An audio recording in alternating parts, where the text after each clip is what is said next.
All right. Good evening, Furnal Equinox. How's everyone doing? My name.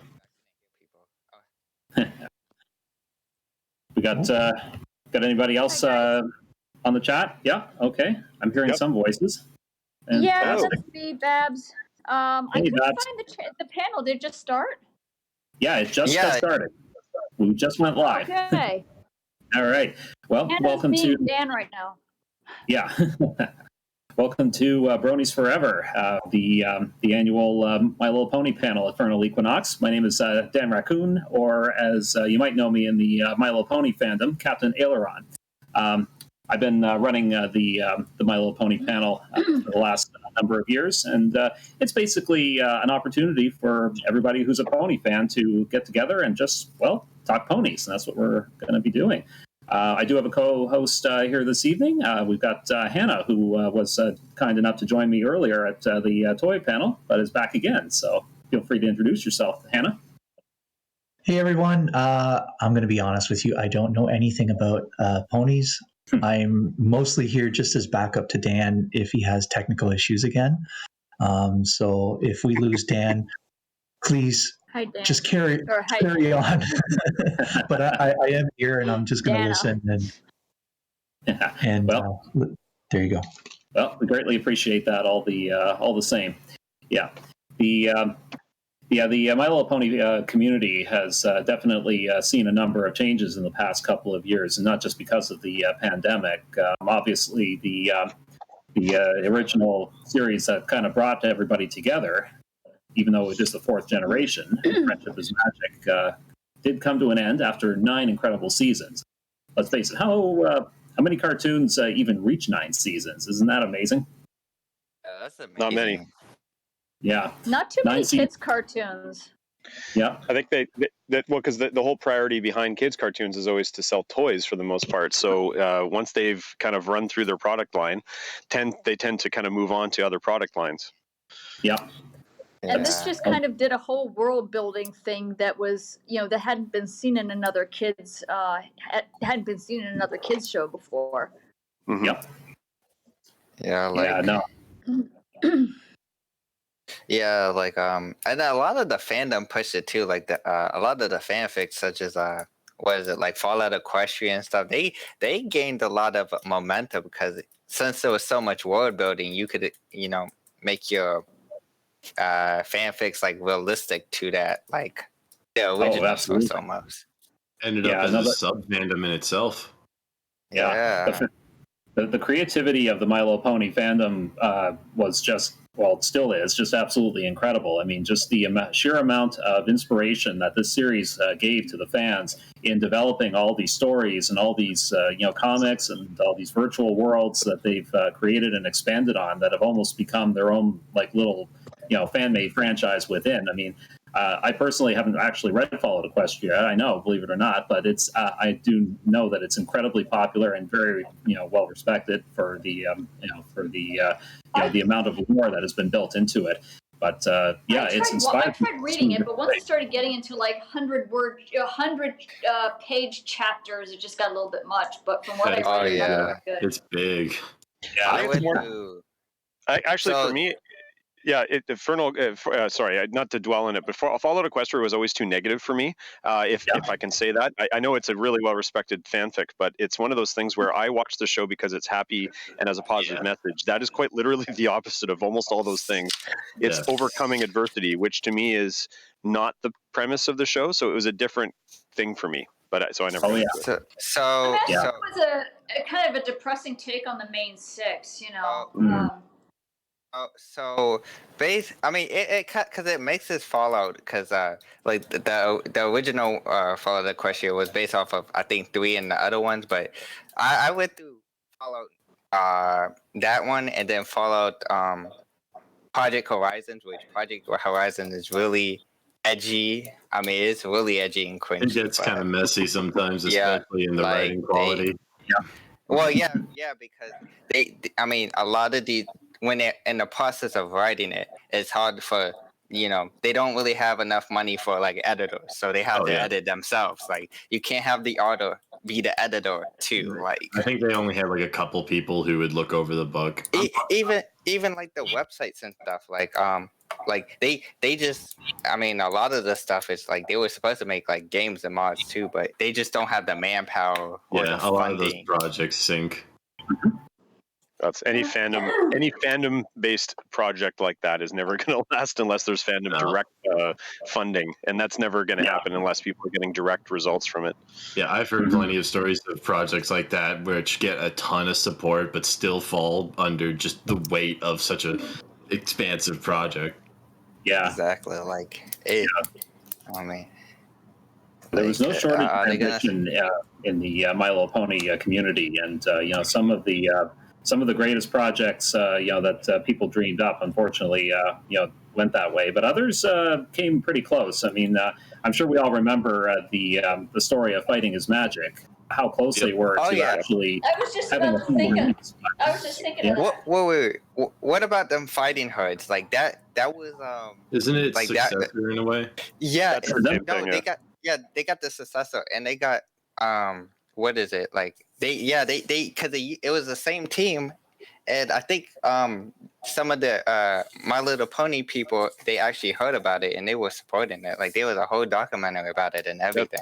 Lauren Faust actually redesigned their characters when she realized it was Lauren Faust herself that actually oversaw the creation of them fighting herds from transitioning from Fighting is Magic. I mean, if you look at all the characters in them fighting herds, you can actually see a lot of the original elements of their fighting styles that were incorporated into the main six. You can actually see which character was each character in Fighting is Magic. And they had to obviously give them a visual overhaul and get away from anything that was trademarked, but a lot of it was very effectively preserved. I mean, it wasn't a completely different game. They did a really good job making that game into something that everybody could enjoy. Hasbro couldn't say anything about it. Yeah, I'm in a group where they just won't stop talking about how much they love the characters. Yes, for sure. Yeah. What about anyone? I haven't gotten it myself though. Mm-hmm. Yeah. Anyone who has played Them's Fighting Herds, I haven't actually played it since it was released on Steam. Have they released any additional characters besides the original 6 that were based on the main 6? There's a new one. Yeah. I haven't been playing it that much. There's a new one that's coming out to any of the Kickstarter supporters, but I forget the name of the character. It's someone needs to help me on this one. But yeah, there has been a new release in that. I don't know if they're actually released right now or if they're coming very, very soon, like within the next week or two. But it's very recent. I have it downloaded, so let me look. What about also too, like Ponytown? That's still hyped. Yeah, it's still being developed as well. They keep adding new sprites and mechanics. It's pretty cool. Exactly. Yeah, it's meant to be a VR Ponyville experience, is it not? It's like a little miniature, like kind of bitmap style, kind of top down sort of 3/4 view. But yeah, it's quite literally just a website you load and you just walk around and talk to people in text-based chat. I know that I can't remember. I'm going to get this wrong, but I think it was Babs that had their actual stream playing in Ponytown, so you could actually watch like dances and stuff like that live in Ponytown. Vancouver Pony Expo tried to do the same thing, although it wasn't unfortunately realistic because it was very expensive to stream because they don't support Twitch or anything like that. So you had to actually pay for all your streaming, and it was going to end up costing us about like $2 or $3 grand just to stream. And so we're like, we don't have that budget. So Okay, so if y'all like look at my Steam stream that I'm doing, I'm looking at the update like right now. It's called Shanty DLC, and it says it's like for $5. It comes with a map, the lobby avatar, and the character. And when does it say it's supposed to come out? I'm trying to look. Oh, March 25th, 21. So it should be out in like 5 days. 2 days. Okay. Hey, yeah, nice. I was right. Yeah, but let me turn off my thing. Yeah, I'll turn off my thing so y'all can. I just realized nobody can see my webcam. Why do I even have it on? I have a question for you guys. What do you guys think about Gen 5 in relation to the fandom? Because I know that a lot of people, once G4 started wrapping up, I know that a lot of people were, kind of jump ship from the fandom, but now G5 is coming along, and it's looking to be sort of a continuation of Friendship is Magic. Like, even so much as to incorporate the main 6 as kind of Easter eggs and stuff like that, because it takes place in the future. So the Brony fandom is, that universe, the world building, that's still going on, but a lot of cons and stuff kind of folded up, thinking, well, now that G4 is ending, that's pretty much it for the fandom. But this is kind of, the promise of G5, now that we know what's going on, that seems to be reigniting things. What do you guys think about G5? And do you think a lot of these cons and events and people that are kind of started bailing, do you think that's kind of premature? As long as it's not Teen Titan Go. Yeah, I could agree to that. I always thought it was kind of early for people to start jumping ship. I mean, fandoms don't die because of a show ending. Because if that was true, Star Trek wouldn't have had the Star Trek fandom would have ended 40 years ago. Yeah, there's still plenty of people. I just thought it was just really premature because everyone's like, oh, well, it's only for G4. And it's like, there was also, there was a lot of people turning up their noses at G1s, 2, and 3. And I'm like, well, it's all pony. At my house? Yeah. It's just formatting. But at the same time, I'm at a panel right now. People did get really attached to Generation 4, and I know it's understandable that they'd be upset that it was going to end. But at the same time, I think you're right, people did jump ship. It was unfortunate that BronyCon had to end in 2019, but I don't think that was so much because there just wasn't the support for G4 in general. It's because there wasn't enough support to keep that convention going in such a large space.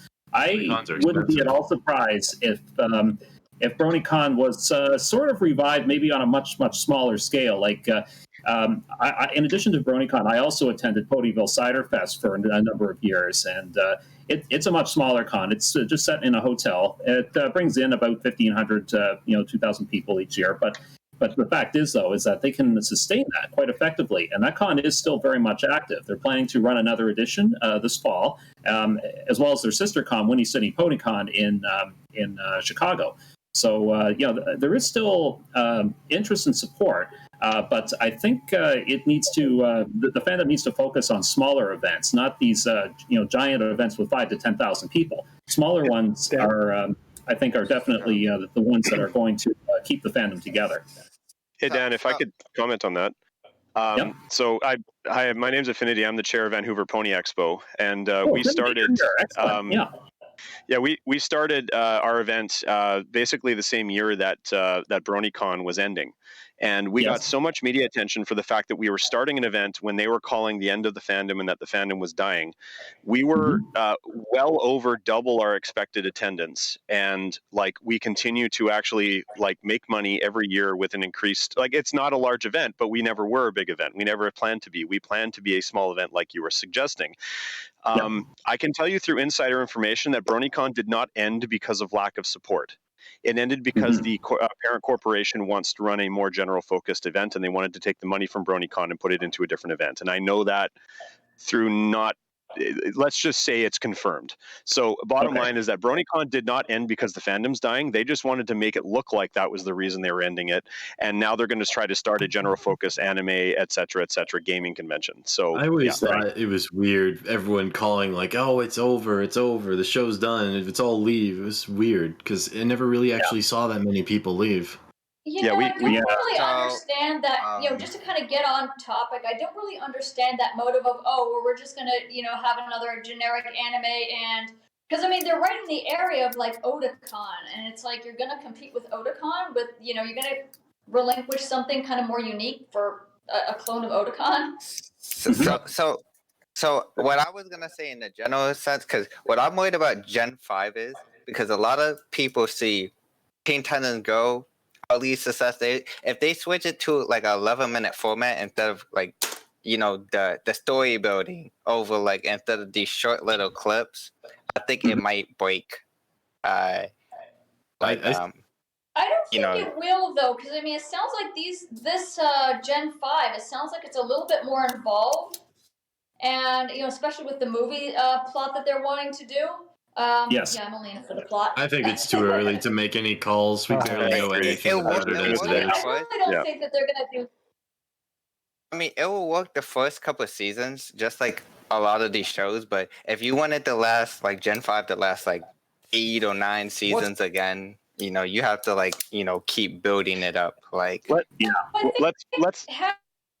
Hasbro's really smart about that sort of thing. I think they know what worked with Gen 4, and I don't think they'd want to purposely sabotage that momentum because they want people to like Gen 5. So I'm honestly thinking, with all the world building that they're planning on doing with Gen 5, I don't think they're going to dumb it down. That would be suicide if they did. Can I just say that somewhat related to Gen 5, and this is a spoiler for anyone who doesn't know, so feel free to mute me for the next 30 seconds. Can I just say that Vancouver Pony Expo was kind of ahead of the curve by naming both of the main characters from the G5 movie, because our two characters are Sunny Showers and Trailblazer, and the new characters are Sunny Star Scout and Hitch Trailblazer. And let's just say we've been using those names for the last, well, actually about 10 years, because Brony can use them before us. So yeah, thanks for using our names, Hasbro. We're good with it. I wouldn't be surprised. I mean, look at what they did with Lyra and DJ Pony. I mean, those are all. They're pretty aware of the fandom. I wouldn't be surprised if it's on purpose. It could be. Yeah. We're going to make all kinds of jokes about it in the next year, because we're coming back for January in 2022. So. Nice. Oh, that's fantastic. Yeah. I really need to get out to Vancouver for that event for sure. I have never been out to Vancouver other than a couple of quick stops for work. I would really like to make it out to that event. Yeah, it's definitely something that I must do. We'd love to have you fly. Yeah, I haven't even left Alberta. Don't really travel much, but I mean, I've gotten so stir crazy because of this pandemic that it's like, when everything is lifted, I'm going to go everywhere. So conventions will show up at. I wish I could. Jeez. Yeah, like why don't y'all like pay for my flight to Canada so I can attend that? Yeah. Like, wait, you don't pay for my flight? You don't like me. So Dan, you were saying that like bringing back events and so forth was somewhat related to the fandom dying, and that was somewhat in causality to G4 ending. And I think there was a lot of people, if I can just get back on that, because that is a big topic for a lot of people. They think that, oh, G4 is over, the fandom's dead. Like, yeah, okay, so the whole let's all fandom remember is based around community, stuff. Exactly. That's what I was just about to say, is that ultimately people forget that this is a community with an interest. It doesn't mean that there's only one interest in that community. It just kind of spawned the interest. I meet a lot of people who love the characters and the art style and just never watch the show. Yeah. I mean, it's like somebody mentioned earlier. It's like, it's like the Star Trek fandom. I mean, there's multiple, different incarnations and shows that, in the Star Trek universe. It's not just TNG or not just Voyager or not just the original crew, and people come to these conventions and they embrace all of it.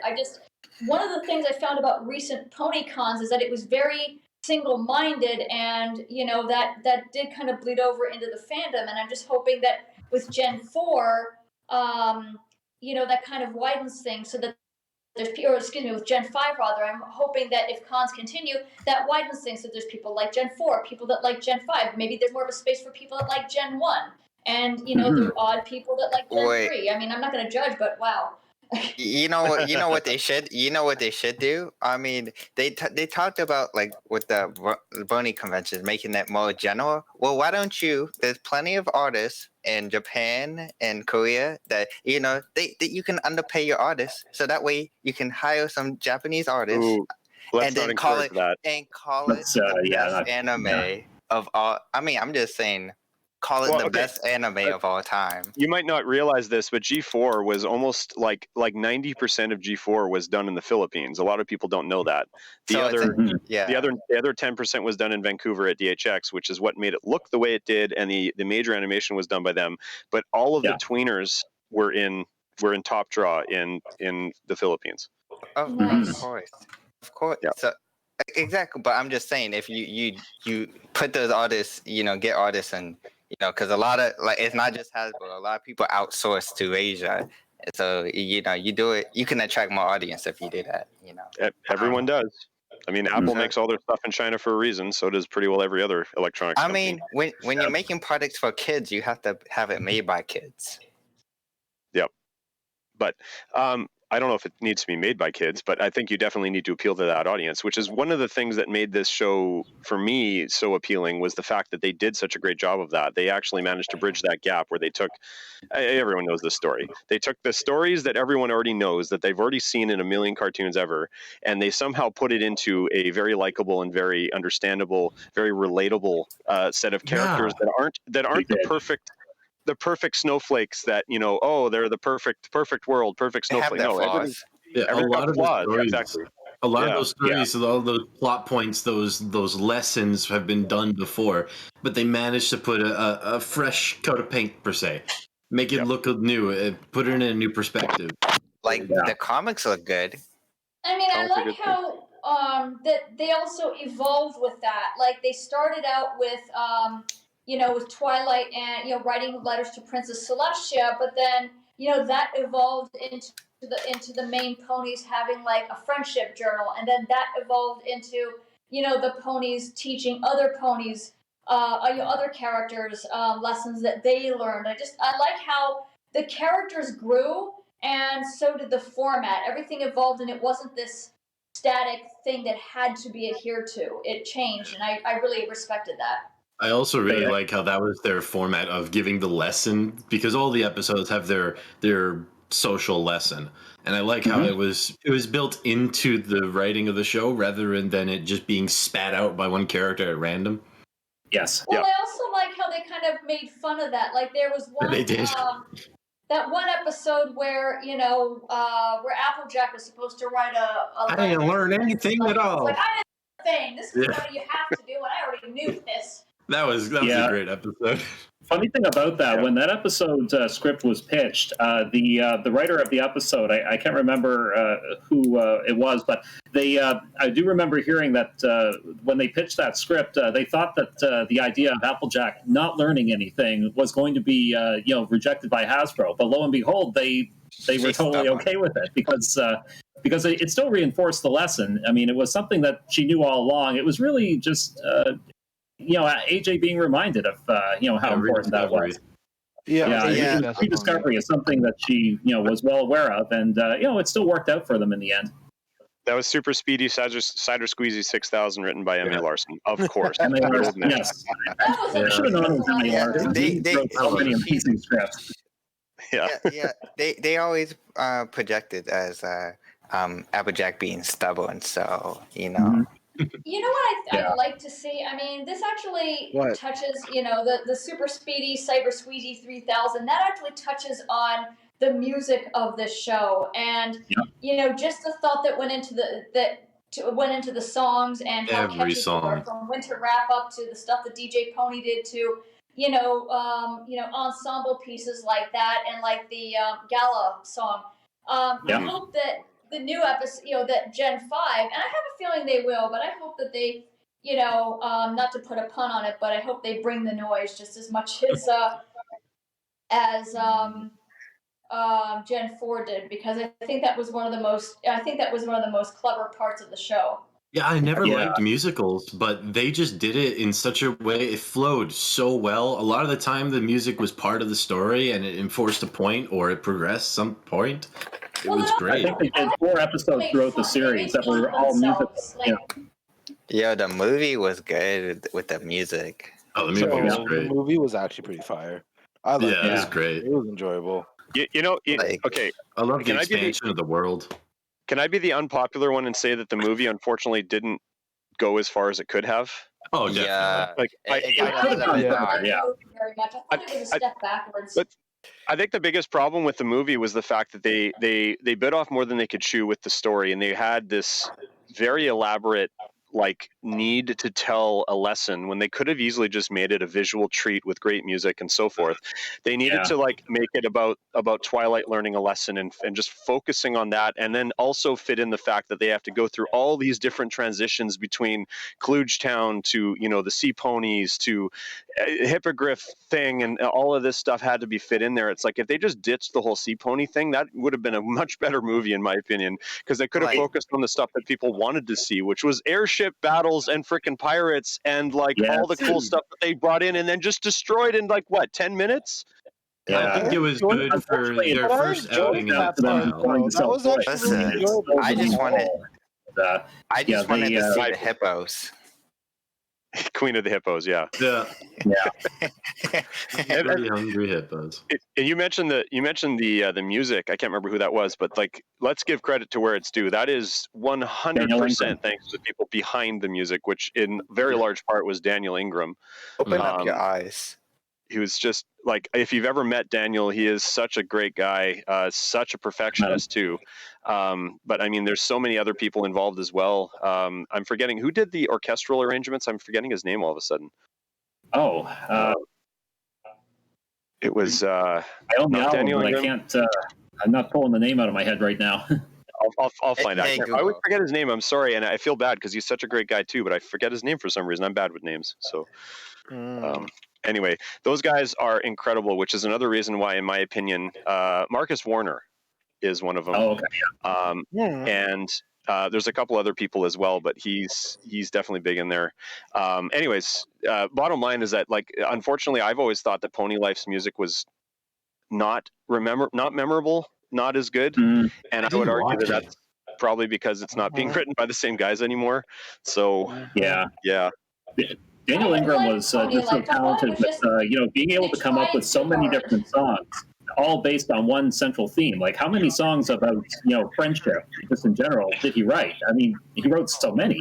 The fact that he could, keep delivering the same concept in a fresh package, like show after show, is just absolutely a testament to his incredible talent. So, yeah, I mean, it would be. It would be really nice if we got a hint that just maybe he was working on G5, but that might be a little bit of a stretch.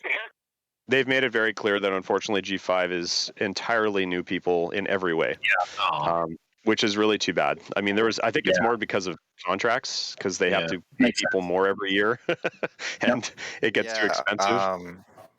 But I like the reason why I like the movie is because it got, it felt like there was kind of some stakes, like when that girl with the broken horn show up, that male with the broken horn show up and was like shooting those energy balls. I was like, oh, that's pretty cool. That was an interesting weapon, like as a weapon for such a friendly show. It was an interesting concept. Little pop berry twist. I loved her name. Then she was singing. I was like, wow. She really caught Twilight. She really beat all the Alicorns up. Wow. She must be the best. Yeah. But we still haven't seen a cutie mark, unfortunately. I would like to know what it looks like, but that might be a little... that's probably not going to happen at this point, sadly. There's a bunch of fandom interpretations. They might show it in the comics. Remember, the comic is canon at this point. So, like... Yes, it is. Yeah, I've got. I read them. I got to read them. Right there. It actually says season 10 episode right on each comic cover right now. So yeah, mine are buried somewhere in the nice.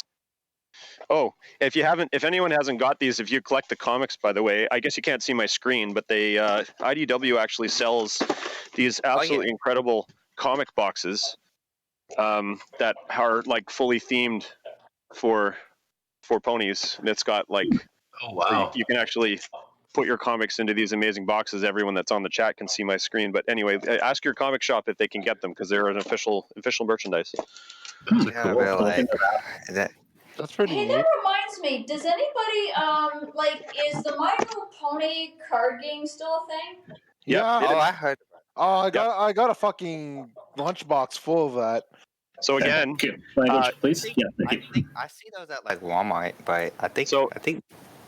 Hold on, guys. I can actually speak to this. I'm holding, again, can't see my camera, but I'm holding the current set of the latest release, which is being done by a group called Commentary is Magic. Commentary is Magic it's basically directly involved with making the current cards. They basically went to Hasbro and said, look, Interplay doesn't have the resources to do this anymore. They're not going to carry this on, but we'd like to. Are we allowed to make our own versions of this card and print it ourselves? And Hasbro said yes. So the fans now control the game. It is now very active. We had a full tournament at Vancouver Pony Expo that was done over webcam, and there's lots of virtual places to play it. The nice thing is that you don't really have to spend all the money on boxes anymore. You can just buy the entire set right here. It's ready to go. So yeah. I mean, yeah. So when's the app coming out? Well, you have to know, you have to look up Commentary is Magic and get onto their kind of connected forums. But bottom line is that if you ask around, you'll find someone who can link you to the people that do it. I'm one of those people. My name's Affinity on the chat. If you look up my name, just send me a PM. Let me send you a friend request. Let me send me a request, and I'll hook you guys up. Exactly. You hear that? He'll hook us up with some cards. No exactly. way. Oh, these are empty sleeves. Oh, that's pretty neat. Yeah, because I have a binder full of these cards that I didn't play. I just I just collected, and it's like after a while I'm like, well, does anybody even still bother with this anymore? Yeah, we still play it before the pandemic hit. We used to play every Monday. We had Friendship is Mondays at our local comic shop. We were, I think, the only ones in Canada still doing it, but I could be wrong. That's pretty cool. The game never really caught on around here, unfortunately. I don't actually know any of the local shops that carried it near me, fortunately. But it is great to know that there's still organized, leagues, still operating. Well, all they would have at the comic shops is Yu-Gi-Oh! On Wednesday and Magic the Gathering on Friday. Like, that's literally all they had. Yeah. Yo, we used to do a lot of CCG at 401 in downtown Toronto. Yeah, I remember that. That's gone now, though, right? No, so what happened was they got rid of it. They moved. And then they moved back, but the upstairs area is down, so we can't even play cards upstairs anymore. Oh man! So like, I live in like America, so when y'all gonna fly me over there? It's time to duel. Yeah, I would want to launch out this lunchbox full of cards and make a set. Well, anyways, if you guys play Twilight shipping, a secret ship pip folder. TISIF? Oh yeah. Yeah. Oh yeah. Yeah. I got it. A couple people are still they're still selling the sets too. You can still buy them at some of the BronyCons. Yep. Yeah. Definitely. I'm waiting for these lockdowns to lift so I can. I've never had the chance to play these games. Yeah, when I was at BronyCon in 2019, I actually came across an ongoing game of Twilight Secret Ship Deck, and it had been going on for over 6 hours and covered a very substantial section of the convention center floor. It was oh my God. It was most impressive. So let's put it that way. I was there. I didn't see it. Yeah, you have to play it on a table that has a limited space. Otherwise, that will happen, and it just goes forever. You have to say, okay, it doesn't go beyond this mark because it just keeps going. Unless you get like a destroy. You can basically start at one card, follow a chain, and you basically have a plot line for an entire season right there. Wow. Yeah. Oh man, it's sad. So for anyone who wants to actually be involved with this, I did find the commentaryismagic.com is the website you want to visit if you want to still do the collectible card game. So if you are interested in doing that, you're a Brony and you're like, hey, I want to play a very, very Magic-like version of the game with cards that I can buy an entire copy of in one fell swoop. Again, commentaryismagic.com, and it has all the links at the bottom to the Discord and everything else. So you can buy do you mean you can buy copies of existing cards or something if you're using part of a set? No, you can't. But no, you can't do that. But you can buy any of the fan-made cards. They're allowed to print, and those ones are the ones you can buy. So you can just buy them and then ship them to your house. Well, actually, what they do is they give you the cards themselves, and then you are like the PDF. Them. But yeah, exactly. But then if you want to, there's people that do runs of cards through companies in China and so forth. And those guys will quite often allow other people to get in on those runs. And that's what I did for the last 3 sets. And so that works well for me. So how much do those runs cost? Like 20? No, they're more than that significantly. We're talking custom cards, and we're talking hundreds of custom cards. So it's in the neighborhood of about 150 Canadian, thereabouts. Damn. Yeah. So but it's way cheaper than buying boxes, because a single box in Canada would cost you $130. So that gives you an idea of, and you typically had to buy 3 or 4 boxes to get every card. So yeah. So can everyone live stream their camera, or is it just I don't know. I have mine on in case anyone wants to see all the plushies and stuff I've got. But oh my goodness, yo! I can't even buy any, because they were like, "Oh, you talking about you're low on money and you got plushies." What's up, guys? A few of the Funko Pop. I'm turning my camera on. I have a very small collection. I used to have more, but it's it got to the point where I just became a little too easy to shop, and a lot of people were like, "Oh, well, just buy her ponies and that'll shut her up." And it's I wasn't that big into the show, so I wound up offloading a lot of stuff. But the main thing that I was collecting, and I actually still have, is the Build-A-Bear plushies. Oh yeah, I remember those. I've got most of those. Yeah, I have the main 6. I have the princesses. I have Big Mac, and I have the Cutie Mark Crusaders, and I think I have Starlight and Sunset. What? Do you have Derpy? No, I didn't get all of them. I'm not collecting all of them, but I do have DJ Pony. I would imagine. Yeah, Derpy was a web exclusive, and for those of us who lived in Canada, you had to really shell out a lot on shipping if you wanted to get a hold of Derpy. But I went ahead with it because Derpy was too precious. Had me all the ponies I wanted. Yeah. Well, you have the whole fortress of plushies, probably Yeah. Here, hold on. If I scroll up, you can see all of my ponies. Yeah, I saw your bed, yo. Yeah, this is above my desk, and it's funny because I have work meetings where I have my webcam. This is my GoPro, so it's not the one I normally use. But I'll have work meetings where I have all these ponies above me. Of course, these aren't down here, and people have no idea, of course. Yeah. So if I ever just went like this, they'd be like, "Oh boy, your spaghetti's hanging out." It's yeah, well, They'd be like, which anime is that? Actually, funny. Work knows I run. Is that a Pokemon convention, so it's no big deal. But yeah, it's funny talking to people who have no idea, and they see this stuff, and you're like, "What is that? Isn't that blah blah blah?" Dan, is that your OC? Dan, is that your OC? Yes, it is. Custom made. By Little Moon out in California. She makes an absolutely beautiful custom plushies. But that's really well done. I've had this guy with me at so many conventions. He's kind of my little convention companion. But he's also my my main character. Yeah, my Sweetie Belle here was also made by Little Moon. Just to give you another example of her fine work. She really does not know that I'm endorsing her right now, but I will endorse her incredible craftsmanship any day because it's absolutely amazing.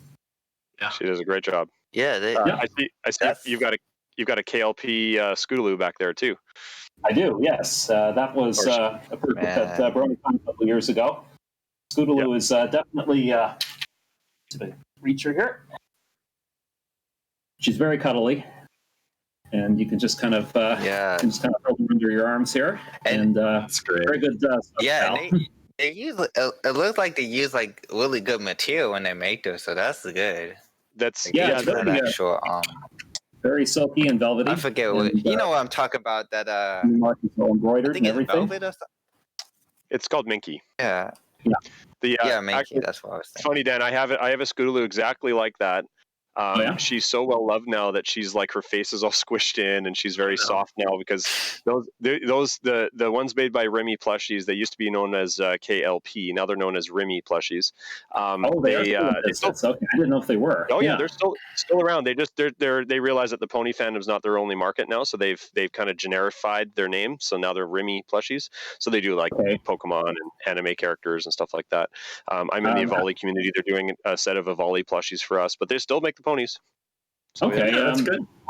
How do you spell their name again? I want to make a note of that because I've always wanted to commission an Autumn Blaze from them. So Yeah. I know you're going to ask me. Okay, and they do make Autumn Blaze. In fact, they're listed on their website. I'm going to make sure it's not with. I think it's an IE, but I'm just going to make sure here. Just give me a second. Yeah. I'm bad with names, like I said. Even though I talk to the guy all the time, he's a great guy. Yeah. Rin is his name.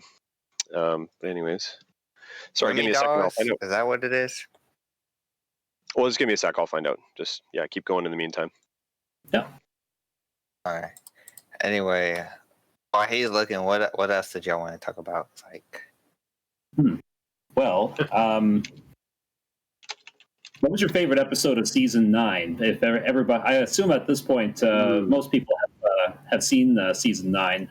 What do you think was your one of your favorite episodes or moments of the season?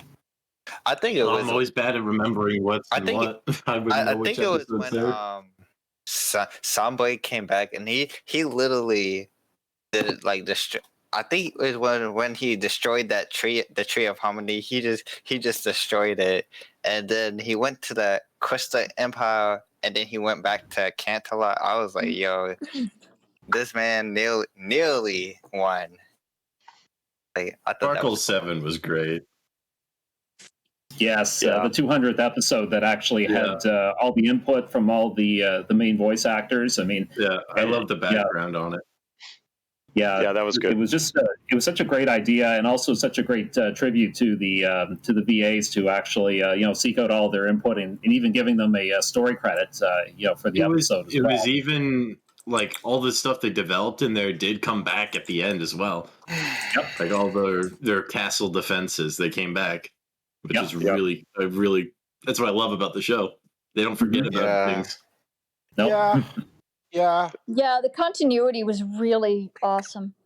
And that's the thing. Like, if you talk to anyone that actually worked on the show, because I live in Vancouver, so like I actually know quite a number of people who worked on the show personally, and just like talking to them about like the passion that they had for this subject, and like you could see it so often in so many of these episodes, which is I only hope that when Boulder does Generation 5, which it looks like they're going to be doing, that's a totally different group in Ireland.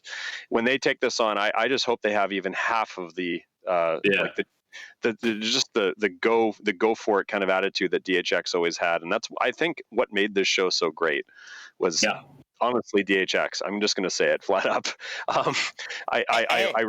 hope. Yeah, go ahead. Oh, sorry, not to cut you off. I think what also made the show too was that they had such an amazing voice cast too. Yeah, absolutely. But like they had everybody, yo. Oh, hell yeah. I 100% agree with you. Here's the thing, though. For those of us who have watched Pony Life, that was the same voice cast. Can you say it was anywhere near the level of G4? I don't think it was. No. Well, I would. No one was expecting it to. Yeah. I love the fact that they brought in John Delancey. I'm disappointed that he wasn't in Pony Life when Discord showed up, but I love the fact that they had him as Discord in the main Friendship is Magic show. Yeah, that was fantastic. Oh, I love how he's a reference to Q as well, like straight up. Yeah. There's a lot of those. Even if they do launch Gen 5 and they have the same cast, I mean, like the exact same cast. I don't think it'll be the same cast. These are all different characters. I mean, they're going to audition. Right. So. I mean, I think it's going to take place literally like a generation forward. Yeah. In the same world. But like, if you the fact that it's still in Equestria, and I mean, we've seen stills where it looks like the main 6 are revered as legends because the one little pony, I don't remember what her name is yet, but Sunny. I like the fact that completely fangirling over them. It has little figures of them. And I think that's cute. That's funny. Rainbow Dash poster in the back, or it was like, I think it was from Mark. And she has like all main 6 little figures. Right.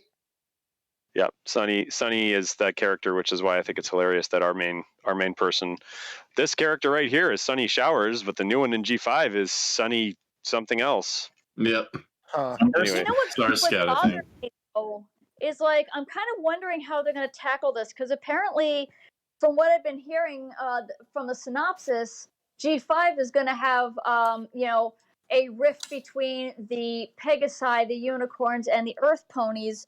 And it's like, part of me is like, okay, well, first of all, what happened to the Princess of Friendship? What did Twilight do or not do to cause this? And what happened to the Wendigos?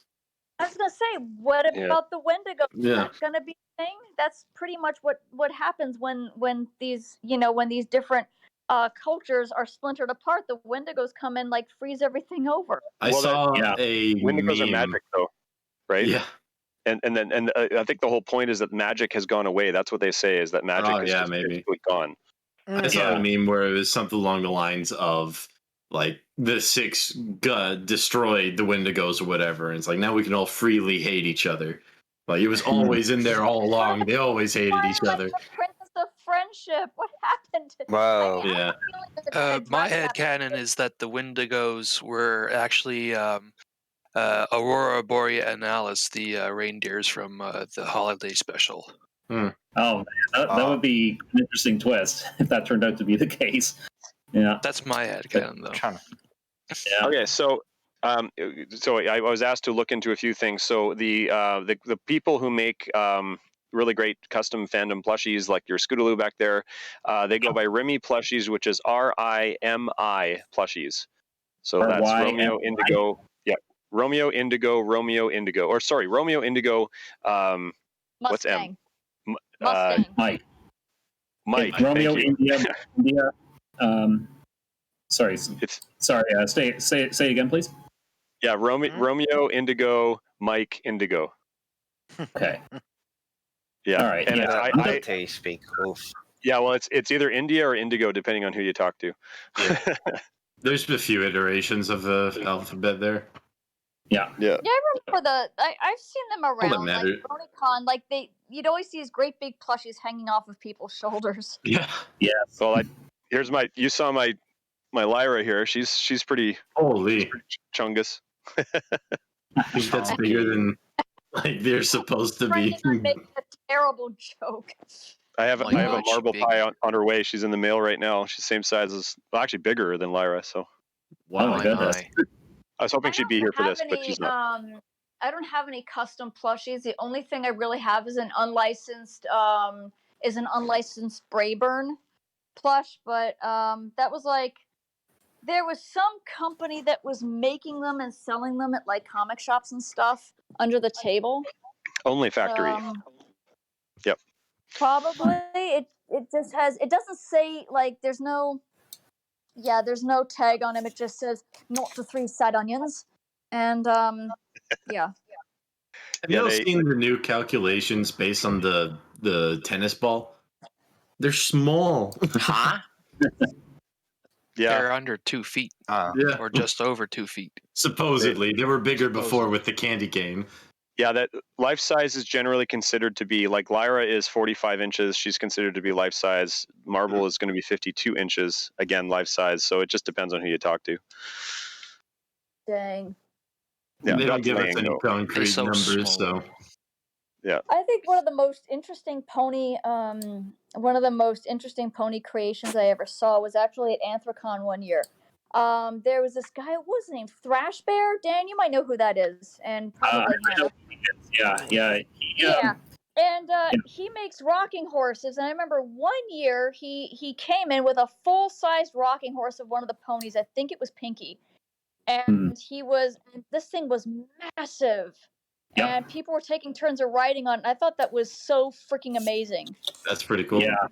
Yeah, he's very talented when it comes to woodworking, and that was probably one of his best known projects.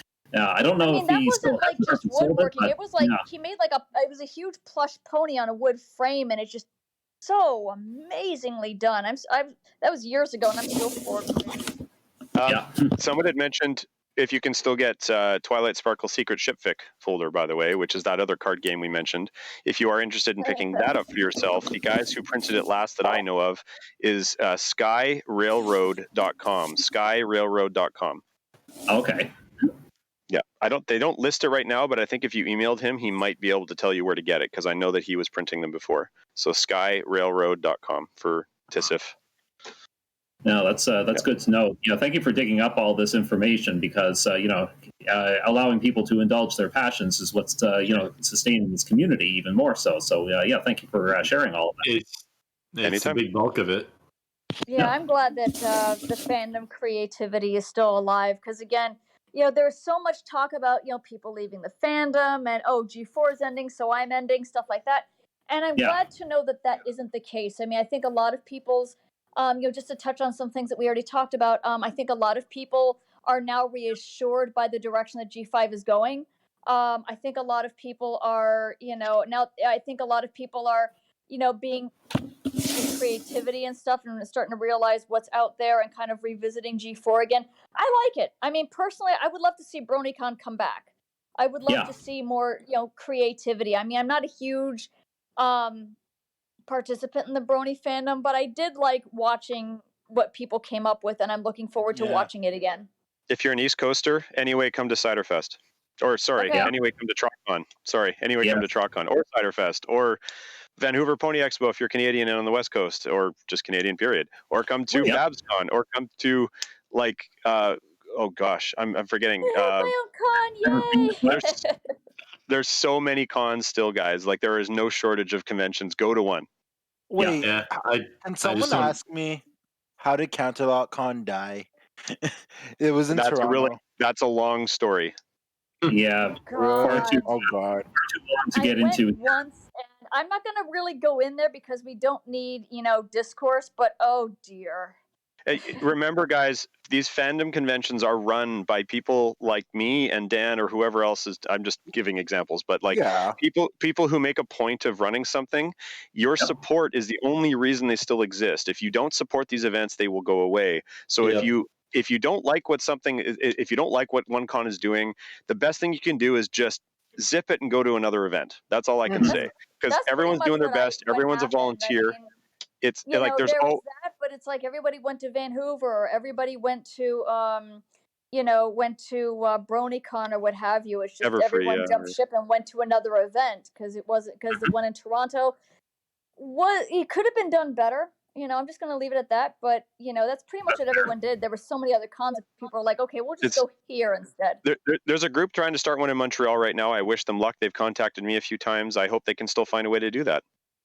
And honestly, I think it would be. I honestly think it would be nice. It would be best to wait until to launch a new con. It might be best to wait until G5 is underway on it, because of the fact that a lot of people are going to want to celebrate these new characters, and what part and what's the best way to celebrate these characters and bring the fandom together than with a brand new spanking con.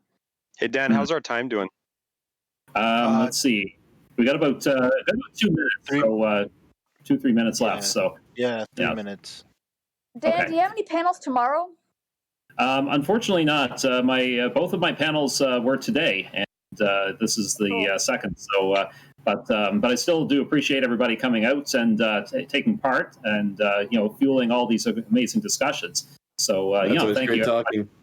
Coming out today. I really had a lot of fun. This is my first virtual con, and I'm having a blast. Yeah. Yep. Right on. Yeah, make sure you go donate to the charity, guys. Go support Furnal Equinox as best you can and their charity. It's a good one. Yeah, me too. I'm getting called for a raid. Yeah. And whenever you can, do support your local pony conventions too, because this is what keeps the fandom going. Community. So community as best you can. I had no doubt this could keep on going after the show was over. I did not buy into it's all over, we're all quitting. It was never going to happen. Anyway, come to Vancouver Pony Expo, vancouver.ca. Come check us out. It's an old site, but we're happy to get your support. Our con store will be open in another week. We're closed right now because our guy's on vacation, but it will be open. We still ship stuff to you. Come and buy plushies like this amazing. Oh, I can't show you, but this amazing plushie that everyone else on the channel can see. Yay! It's always great to hear from you. We actually met at BabsCon very briefly back in 2017, but that was the only real meeting that we had. So it's great to chat with you again. So thanks for joining us today. Likewise, Dan. Yeah, thanks for having me, and thanks for putting this on. Great to talk pony with everybody. Oh yeah. Yeah. Right. I don't know. I guess the producer's probably going to step in soon. So yeah, everybody enjoy the rest of the weekend, and we certainly hope we'll see you all again at the next live event soon. Awesome. Thanks, Dan. Thanks, Hannah. All right. Thanks, Hannah. No problem. I'm glad I'm here. Yeah, it's cool having to see everyone back for a bit. For sure.